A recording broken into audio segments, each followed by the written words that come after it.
ಶಾಸಕರುಗಳೇ, ಪತ್ರಕರ್ತರೇ, satellite ಚಾನೆಲ್ಗಳೇ, ಜ್ಞಾನ ದೇಗುಲವಿದು, ಕೈ ಮುಗಿದು ಒಳಗೆ ಬನ್ನಿ. ಇದನ್ನ ಜ್ಞಾನ ದೇಗುಲವಿದು ಧೈರ್ಯವಾಗಿ ಪ್ರಶ್ನಿಸಿ ಎಂಬ ನಾಮಫಲಕದ ವಿಚಾರದಲ್ಲಿ ಎಷ್ಟೊಂದು ರಾದ್ಧಾಂತ ಮಾಡ್ತಾ ಇದ್ದೀರಿ. ಸರ್ಕಾರಿ ಕೆಲಸ ದೇವರ ಕೆಲಸ ಎಂದು ವಿಧಾನಸೌಧದ ಬಾಗಿಲಿನಲ್ಲಿ ಹಾಕಿದ್ದಾರೆ. ಆತ್ಮಸಾಕ್ಷಿಯಾಗಿ ಹೇಳಿ, ಎಷ್ಟು ಜನಪ್ರತಿನಿಧಿಗಳು ವಿಧಾನಸೌಧದಲ್ಲಿರುವಂತವರು, ಕಾರ್ಯಾಂಗ ವ್ಯವಸ್ಥೆಯಲ್ಲಿರುವ ಜವಾನನಿಂದ IAS ಅಧಿಕಾರಿಯವರೆಗೂ ಎಷ್ಟು ಜನ ಪ್ರಾಮಾಣಿಕವಾಗಿ ಒಂದು ಪೈಸೆ ಲಂಚ ತೆಗೆದುಕೊಳ್ಳದೆ ಕೆಲಸ ಮಾಡ್ತಾ ಇದ್ದೀನಿ ಅಂತೇಳಿ ಆತ್ಮಸಾಕ್ಷಿಯಿಂದ ಹೇಳಲಿಕ್ಕೆ ಸಾಧ್ಯ ಇದೆಯಾ? ಸರ್ಕಾರಿ ಕೆಲಸ ದೇವರ ಕೆಲಸ. ಜನ ಕೊಡುವಂತಹ ಸಂಬಳದ ತೆರಿಗೆ ಹಣದಿಂದ ಸಂಬಳ ತೆಗೆದುಕೊಂಡು ಏಸಿಗೆಗೆ, ಈ ಕಕ್ಕಸಿಗೆ ಕೈ ಚಾಚಿ ಆ ಕಕ್ಕಸನ್ನ ಲಂಚ ತೆಗೆದುಕೊಂಡು ಮನೆಗೋಗಿ ಕುಟುಂಬದ ಜೊತೆ ಕೂತುಕೊಂಡು ತಿನ್ನುವಂತಹ ಭ್ರಷ್ಟ ಅಧಿಕಾರಿಗಳು, ಭ್ರಷ್ಟ ರಾಜಕಾರಣಿಗಳೇ.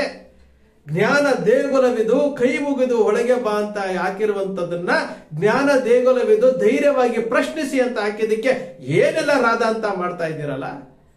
ಇವತ್ತು ಜ್ಞಾನ ದೇಗುಲದಲ್ಲಿ ಹದಿಹರೆಯದ ಅಪ್ರಾಪ್ತ ಕಂದಮ್ಮಗಳ ಮೇಲೆ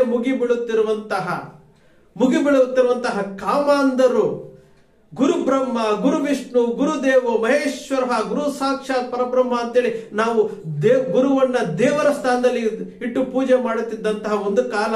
ಇವತ್ತು ಅದೇ ಸ್ಥಾನದಲ್ಲಿ ಇರುವಂತವರು ಎಳೆಯ ಕಂದಮ್ಮಗಳನ್ನ ಬಳಸ್ಕೊಳ್ತಾ ಇರುವುದನ್ನು ನೋಡಿಲ್ವಾ? ಅಪ್ರಾಪ್ತ ಬಾಲಕಿಯರನ್ನ 5 ತಿಂಗಳು ಗರ್ಭಿಣಿ ಮಾಡಿರೋದು ನೋಡಿಲ್ವಾ?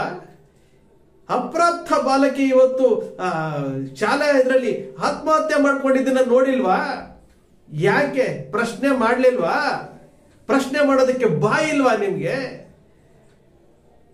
ಚಿತ್ರದುರ್ಗದ ಒಂದು ಮಠದಲ್ಲಿ ಎಳೆಯ ಕಂದಮ್ಮಗಳು, ಹಸುಗೂಸುಗಳನ್ನ ಬಳಸಿಕೊಂಡಂತಹ ಒಬ್ಬ ಕಾವಿದಾರಿ, ವರ್ಷಗಳ ಕಾಲ ಅವನು ಸೆರೆಮನೆಯಲ್ಲಿದ್ದಂತಹ ಒಬ್ಬ ಕಾವಿದಾರಿ, ಅವನು ಜೈಲಿನಿಂದ ಹೊರಗಡೆ ಬಂದಾಗ ಅವನಿಗೆ ಸಿಕ್ಕಿದಂತಹ ಸ್ವಾಗತ, ಅದನ್ನ ಸುದ್ದಿ ಮಾಡಿದಂತಹ ಪತ್ರಕರ್ತರೇ, ನಿಮಗೆ ನಿಜವಾಗ್ಲೂ ಆತ್ಮಸಾಕ್ಷಿ ಇದ್ದರೆ ಅವರನ್ನ ಪ್ರಶ್ನೆ ಮಾಡಬೇಕಾಗಿತ್ತು. ಅದನ್ನ ಯಾರೂ ಮಾಡಲಿಲ್ಲ. ಯಾವ ಶಾಸಕನೂ ಸಹ ಮಾಡಲಿಲ್ಲ. ವಿದ್ಯೆ ಕೊಡುವಂತಹ ಜಾಗದಲ್ಲಿ ಹದಿಹರಿಯದ ಮಕ್ಕಳನ್ನ ಬಳಸ್ಕೊಳ್ತಾ ಇದ್ದಲ್ಲ, ತಮ್ಮ ತಿಂದು ತೇಗುತ್ತಾ ಇದ್ದಾರಲ್ಲ, ಇದರ ಬಗ್ಗೆ ಯಾವ ಶಾಸಕನು ಮಾತಾಡಿಲ್ಲ, ಯಾವ ಜನಪ್ರತಿನಿಧಿಯು ಮಾತಾಡಿಲ್ಲ, ಯಾವ ಪತ್ರಿಕೋದ್ಯಮದವರು ಸಹ ಬಾಯಿ ತೆಗೆದು ಮಾತಾಡ್ತಾ ಇಲ್ಲ. ಆ ಸಮಯಕ್ಕೆ ಅವರಿಗೆ TRP ಬೇಕು, ಲೋಗೋ ಹಿಡ್ಕೊಂಡು ಓಡೋಗ್ತೀರಿ.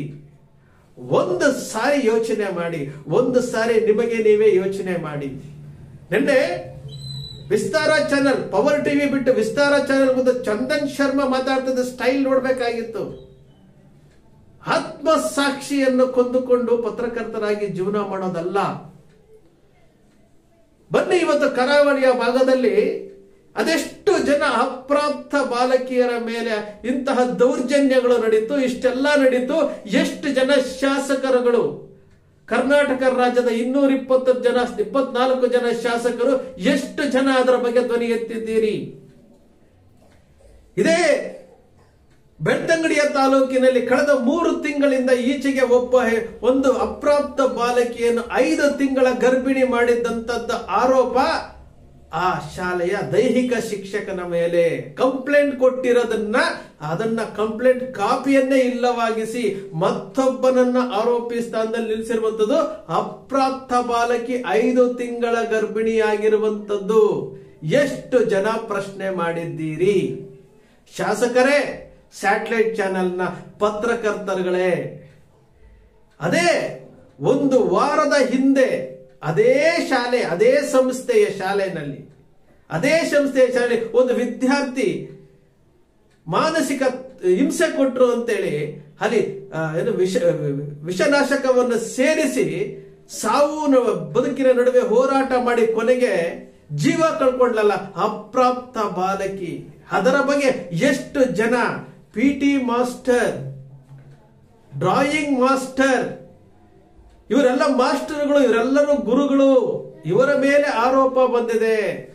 ಅವನು ಯಾರೋ ಇನ್ನೊಬ್ಬ ಉತ್ತರ ಕರ್ನಾಟಕದ ಭಾಗದ ಒಬ್ಬ ಪ್ರಿನ್ಸಿಪಲ್ ಒಂದು ವಿದ್ಯಾರ್ಥಿನಿಗೆ ಫೋನ್ ಮಾಡ್ತಾನೆ, ಹಲೋ ಹೌ ಆರ್ ಯು, ಹೇಗಿದ್ದೀಯಾ, ಮನೆಗೆ ಬರ್ತೀಯಾ, ಮನೆಗೆ ಬರಲ್ಲ, ನಿಮ್ಮ ಅಜ್ಜಿ ಇದ್ದಾರಾ ಇಲ್ವಾ, ಈ ರೀತಿಯಾದಂತಹ ಮಾತುಗಳನ್ನ ನಾವು ಕೇಳಿದ್ದೀವಿ. ಅವನೂ ಸಹ ಗುರುವೇ, PT ಮಾಸ್ಟ್ರು ಸಹ ಗುರುವೇ, ಡ್ರಾಯಿಂಗ್ ಮಾಸ್ಟ್ರು ಸಹ ಗುರುವೇ, ಪಾಠ ವಿದ್ಯೆ ಕೊಡ್ತೀವಿ ಅಂತೇಳಿ ಮಠದಲ್ಲಿ ಕೂರಿಸಿಕೊಂಡು ಕಾವಿದಾರಿಯು ಸಹ ಗುರುವಿನ ಸ್ಥಾನದಲ್ಲಿ ಇರುವಂತವನು ಎಷ್ಟು ಜನ ಪ್ರಶ್ನೆ ಮಾಡಿದ್ದೀರಿ. ಜ್ಞಾನ ದೇಗುಲವಿದು ಧೈರ್ಯದಿಂದ ಪ್ರಶ್ನಿಸಿ ಎಂಬ ನಾಮಫಲಕ ಏನಿದೆಯಲ್ಲ ಅದು ಇವತ್ತಿಗೆ ಬೇಕು. ಸರ್ಕಾರಿ ಕೆಲಸ ದೇವರ ಕೆಲಸ ಅಂತ ಬೋರ್ಡ್ ಹಾಕೊಂಡು ಒಳಗಡೆ ಅನಾಚಾರ ಮಾಡಿ ಭ್ರಷ್ಟಾಚಾರ ಮಾಡಿ ಜನರ ಜೀವ ಹಿಂಡೋದಲ್ಲ. ಪ್ರಶ್ನೆ ಮಾಡಿ ಪ್ರಶ್ನೆ ಮಾಡೋದಕ್ಕೆ ನಿಮಗೆ ಪತ್ರಕರ್ತರಿಗೆ ಜವಾಬ್ದಾರಿ ಕೊಟ್ಟಿರುವುದು, ಸ್ವತಂತ್ರ ಕೊಟ್ಟಿರುವಂತದ್ದು. ಇವತ್ತು ಸೌಜನ್ಯ ಪ್ರಕರಣವನ್ನ ತೆಗೆದುಕೊಳ್ಳಿ, ಪದ್ಮರಥ ಪ್ರಕರಣ ತೆಗೆದುಕೊಳ್ಳಿ, ಇಬ್ರು ಅಪ್ರಾಪ್ತೆಯರು, ಅವರ ಮೇಲೆ ನಿರಂತರ ದೌರ್ಜನ್ಯ ನಡೆಯುತ್ತಲ್ಲ. ಮನುಷ್ಯರು ಮಾಡದಂತಹ ಕೆಲಸ, ಹೀನಾಯ ಕೆಲಸ ಮಾಡಿದ್ರಲ್ಲ. ಎಷ್ಟು ಜನ ಶಾಸಕರು, ಕರಾವಳಿಯ ಭಾಗದ ಶಾಸಕರು, ಹರೀಶ್ ಪುಂಜ ಅವರು, ಬೆಳ್ತಂಗಡಿಯ ಶಾಸಕರು ಹರೀಶ್ ಪುಂಜ ಅವರು 3 ತಿಂಗಳಲ್ಲಿ ಕೊಲೆಗಾರನನ್ನ ಹಿಡಿದುಕೊಡ್ತೇವೆ ಅಂತಂದ್ರು. 3 ತಿಂಗಳಾಯ್ತು. ಸ್ಪೀಕರ್ ಆಗಿರುವಂತಹ ಖಾದರ್ ಅವರು,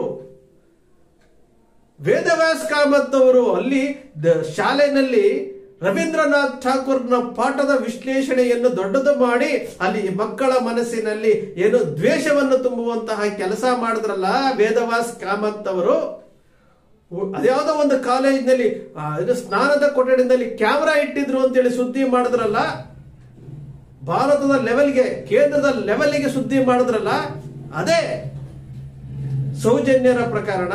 ಆನೆ ಮಾಹುತ 50 ವರ್ಷದ ವೃದ್ಧಿಯನ್ನು ಬಿಡದ ಅತ್ಯಾಚಾರ ಮಾಡಿದಂತಹ ಆರೋಪ ಇದೆಯಲ್ಲ. ಅವ್ರು ಯಾರು ಹೆಣ್ಣು ಮಕ್ಕಳಲ್ವ, ಅವ್ರು ಯಾರು ಅಪ್ರಾಪ್ತರಲ್ಲ, ಅವ್ರು ಯಾರು ವಿದ್ಯಾರ್ಥಿಗಳಲ್ವ, ವಿದ್ಯಾರ್ಥಿನಿಯರಲ್ವಾ? ಯಾಕೆ ಅದ್ರ ಬಗ್ಗೆ ಸುದ್ದಿ ಮಾಡ್ತಾ ಇಲ್ಲ? ಯಾಕೆ ಅದ್ರ ಬಗ್ಗೆ ಜನಪ್ರತಿನಿಧಿಗಳು ನಳಿನ್ ಕುಮಾರ್ ಕಟೀಲ್ ಆಗಿರ್ಬೋದು, ಶೋಭಾ ಕರಂದ್ಲಾಜೆ ಆಗಿರ್ಬೋದು, ಹಿಂದೂ ಹುಲಿ ಸಡನ್ ಆಗಿ ಉದ್ಭವ ಆಗುವಂತಹ ಹಿಂದೂ ಹುಲಿ ಅನಂತ್ ಕುಮಾರ್ ಹೆಗಡೆ ಆಗಿರ್ಬೋದು, ರಾಜ್ಯಸಭಾ ಸದಸ್ಯರಾಗಿರ್ಬೋದು, ಶಾಸಕರಾಗಿರ್ಬೋದು, ಸ್ಪೀಕರ್ ಆಗಿರ್ಬೋದು, ಯಾಕ್ರಿ ಬಾಯಿ ತೆಗಿತಾ ಇಲ್ಲ? ಜ್ಞಾನ ದೇಗುಲವಿದು ಕೈ ಮುಗಿದು ಒಳಗೆ ಬಾ ಅಂತ ಕರೆಯುವಂತದನ್ನ ಚೇಂಜ್ ಮಾಡೋದಕ್ಕೆ ಇವತ್ತು ನಿಮಗೆ ಒಂದು ಅಸ್ತ್ರ ಸಿಕ್ಬಿಡ್ತು ಅಲ್ವಾ? ಪ್ರಶ್ನೆ ಮಾಡ್ರಿ, ಕೇಳಿ. ಅಪ್ರಾಪ್ತ ಬಾಲಕಿಯರನ್ನ ತಿಂದು ಮುಗಿಸ್ತಾ ಇದ್ದೀರಲ್ಲ, ಇದರ ಬಗ್ಗೆ ಕೇಳಿ. ನೀಚ ತನದ ಮನಸ್ಸುಳ್ಳಂತಹ ಆ ಗುರು ಅನ್ನೋ ಸ್ಥಾನಕ್ಕೆ ಕಳಂಕ ತರುವಂತವರನ್ನ ಶಿಕ್ಷಿಸಿ ಪ್ರಶ್ನೆ ಮಾಡಿ. ಇವತ್ತು ದೇವರು ಅಂತ ನಂಬಿಕೊಂಡಿರುವಂತವರು ಈ ರೀತಿಯಾದಂತಹ ದಾರಿ ತಪ್ಪಿಸ್ತಾ ಇದ್ದಾರೆ. ಇದನ್ನ ಪ್ರಶ್ನೆ ಮಾಡಿ. ಜ್ಞಾನ ದೇಗುಲವಿದು ಕೈ ಮುಗಿದು ಒಳಗೆ ಬಾ ಅಂತೇಳಿ ಕುವೆಂಪು ಅವರ ವಾಕ್ಯವನ್ನು ಅಪಮಾನ ಮಾಡಿದ್ದಾರೆ ಅಂತ ಹೇಳ್ತಾ ಇದ್ದೀರಲ್ಲ, ಅದೇ ಕುವೆಂಪು ಅವರ ನಾಡಗೀತೆಯನ್ನ ತಿರುಚಿದಂತಹ ರೋಹಿತ್ ಚಕ್ರತೀರ್ಥ ಎಂಬ ವ್ಯಕ್ತಿ ಏನೆಲ್ಲ ಬರೆದಿದ್ರು. ಅವತ್ತು ಕುವೆಂಪುಗೆ ಅನ್ಯಾಯ ಆಗ್ಲಿಲ್ಲ, ಇವತ್ತು ಕುವೆಂಪು ಅವರಕ್ಕೆ ಅಪಮಾನ ಮಾಡಲಾಯ್ತಲ್ವಾ? ಪ್ರಶ್ನೆ ಮಾಡ್ರಿ. ನೀವು ಮನುಷ್ಯರು, ಜನಪ್ರತಿನಿಧಿಗಳೇ ನೀವು ಮನುಷ್ಯರು, ಪತ್ರಕರ್ತರೇ, ಸ್ಯಾಟಲೈಟ್ ಚಾನೆಲ್ ಅವರೇ ನೀವು ಪತ್ರಕರ್ತರು, ಪ್ರಶ್ನೆ ಮಾಡ್ರಿ. ಪ್ರಶ್ನೆ ಮಾಡೋದನ್ನ ಬಿಟ್ಬಿಟ್ಟು ಯಾವುದೋ ಒಂದು ಬೋರ್ಡು, ಅದು ಇವತ್ತಿನ ಪರಿಸ್ಥಿತಿಗೆ ಜ್ಞಾನ ದೇಗುಲವಿದು ಧೈರ್ಯವಾಗಿ ಪ್ರಶ್ನೆ ಮಾಡಿ. ಗುಡ್ ಟಚ್ ಬ್ಯಾಡ್ ಟಚ್ ಅಂತ ಹೇಳ್ತಾರೆ, ಅದನ್ನ ಹೇಳಿ. ಶಿಕ್ಷಕರು ಎಲ್ಲೆಲ್ಲಿ ಮುಟ್ತಾ ಇದ್ದಾರೆ, ಏನೇನು ಮಾಡ್ತಾ ಇದ್ದಾರೆ, ಇವತ್ತು ಸೋಷಿಯಲ್ ಮೀಡಿಯಾದಲ್ಲಿ ರೀಲ್ಸ್ಗಳಲ್ಲಿ ನೋಡ್ತಾ ಇದೀವಿ. ಒಬ್ಬ ಶಿಕ್ಷಕಿ ವಿದ್ಯಾರ್ಥಿಗಳನ್ನ ಯಾವ ರೀತಿ ಬಳಸ್ಕೊಳ್ತಾ ಇದ್ದಾನೆ, ಶಾಲಾ ಕೊಠಡಿಗಳಲ್ಲಿ ಬಳಸ್ಕೊಳ್ತಾ ಇದ್ದಾನೆ, ಇದನ್ನ ಕೇಳ್ರಿ. ಗುಡ್ ಟಚ್ ಬ್ಯಾಡ್ ಟಚ್ ಅಂತಾರಲ್ಲ, ಇದ್ರ ಬಗ್ಗೆ ಮಾತನಾಡಿ. ಶಾಸಕರೇ, ನಿಮಗೆ ನಿಜವಾಗೂ ಧ್ವನಿ ಇದ್ದರೆ ಕರಾವಳಿಯ ಭಾಗದಲ್ಲಿ ನಡೀತಾ ಇರುವಂತಹ ಹೋರಾಟಗಳು ಕಣ್ಣು ಮುಚ್ಚಿ ಕುರುಡರಾಗಿ ಕೂತಿದ್ದೀರಿ, ಕಿವುಡರಾಗಿ ಕೂತಿದ್ದೀವಿ, ಮೂಕರಾಗಿ ಕೂತಿದ್ದೀರಲ್ಲ, ಇದನ್ನ ಪ್ರಶ್ನೆ ಮಾಡ್ರಿ. ಸೌಜನ್ಯ ಎಂಬ ಹೆಣ್ಣು ಮಗಳನ್ನ ಬರ್ಬರವಾಗಿ ಅತ್ಯಾಚಾರ ಮಾಡಿ ಬರ್ಬರವಾಗಿ ಕೊಂದು ಹಾಕಿದ್ರಲ್ಲ, ಇದರ ಬಗ್ಗೆ ಆಗಿರುವಂತಹ ಪ್ರಕರಣವನ್ನ ಪ್ರಶ್ನೆ ಮಾಡಿ. ಸದನದಲ್ಲಿ ತನಿಖೆಗೆ ಆದೇಶ ಮಾಡ್ಲಿಕ್ಕೆ ಹೇಳಿ. ಬಾಯಿಲ್ವಾ? ಜ್ಞಾನ ದೇಗುಲವಿದು ಕೈ ಮುಗಿದು ಒಳಗೆ ಬಾ ಅಂದ ತಕ್ಷಣ ಚೇಂಜ್ ಆಗಿದ ತಕ್ಷಣ ನಿಮ್ಗೆ ಪ್ರಶ್ನಿಸಿ ಅಂತ ಹೇಳಿದ ತಕ್ಷಣ ನಿಮ್ಗೆ ಏನೋ ಒಂಥರ ತಳಮಳ ಆಯ್ತಲ್ಲ? ಪ್ರಶ್ನೆ ಮಾಡಬೇಕಾಗಿರೋರು ನೀವು, ಸದನಕ್ಕೆ ಕಳಿಸಿರೋದು ನಿಮ್ಮನ್ನ. ನಿಮ್ಮ ಸುತ್ತಮುತ್ತ ನಡೀತಾ ಇರುವಂತಹ ಅನ್ಯಾಯಗಳನ್ನ ಪ್ರಶ್ನೆ ಮಾಡಿ ಅಂತ ಕೇಳಿದ್ರು. ಕೊಪ್ಪಳದ ದಾನಮ್ಮ ಇರ್ಬೋದು, ಸೌಜನ್ಯ ಇರ್ಬೋದು, ವೃದ್ಧೆ ಯಮುನಾ ಇರ್ಬೋದು, ಶಿಕ್ಷಕಿಯನ್ನು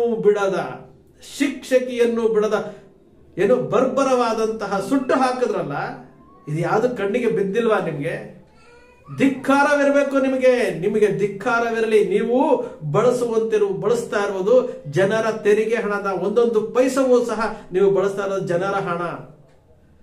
ಜ್ಞಾನ ದೇಗುಲವಿದು ಕೈ ಮುಗಿದು ಒಳಗೆ ಬಾ ಅಲ್ಲ, ಜ್ಞಾನ ದೇಗುಲವಿದು ಧೈರ್ಯವಾಗಿ ಪ್ರಶ್ನಿಸಿ. ಸರ್ಕಾರಿ ಕೆಲಸ ದೇವರ ಕೆಲಸ ಅಲ್ಲ, ಆ ಬೋರ್ಡನ್ನ ತೆಗೆದು ಹಾಕಿ.